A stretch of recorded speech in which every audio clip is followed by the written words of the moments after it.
ఇక్కడ పురుషుల కంటే స్త్రీలు ఎక్కువ ఉన్నారు. పరిశుద్ధ గ్రంథం చెప్తా ఉంది స్త్రీలు బలహీనమైన ఘట్టమని. కానీ యేసుక్రీస్తు పునరుత్థాన శక్తి ద్వారా వాళ్ళొక బలమైనటువంటి ఘటంగా తయారు చేశాడు దేవుడు. తెలుసా?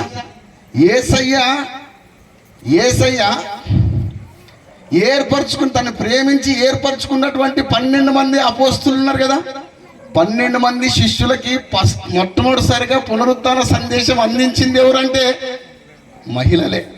హల్లెలూయా! అంత ఆధిక్యత ఇచ్చారు, మిమ్మల్ని ప్రీచర్స్ చేశాడు దేవుడు. చదువుదాం, ఆ మాట చదువుదాం ఒకసారి చదువుతారా?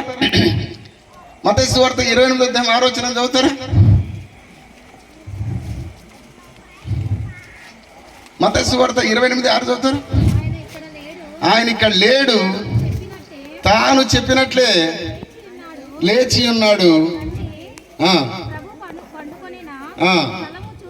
చూచి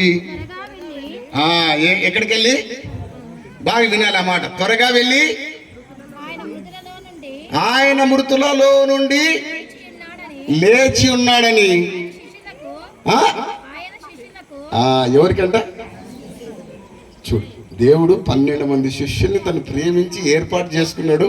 ఆ శిష్యులకు సువార్త ప్రకటించే బాధ్యత, ఆ యొక్క పునరుత్థాన వార్తని చెప్పే బాధ్యత ఎవరికి ఇచ్చినాడు? దేవుడు స్త్రీలకు ఇచ్చినాడు. కాబట్టి మీరు ఆశీర్వదించుకున్నారు. You are blessed. అందుకని ఎక్కువ సంఖ్యలో ఇక్కడ కూర్చున్నారు, చాలా సంతోషం. సో కాబట్టి ప్రేమ దేవుని బిడ్డలారా, ఆయన లేయడం ద్వారా నీతిమంతులుగా తీర్చబడ్డాం. ఆయన లేయడం ద్వారా జీవంతో కూడినటువంటి నిరీక్షణ.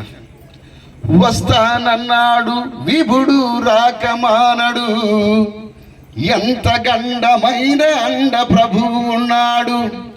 దరి చేర్చే నాదుడు నా వెంట ఉండగా, ఎందుకు నా హృదయాన ఈ తొందర.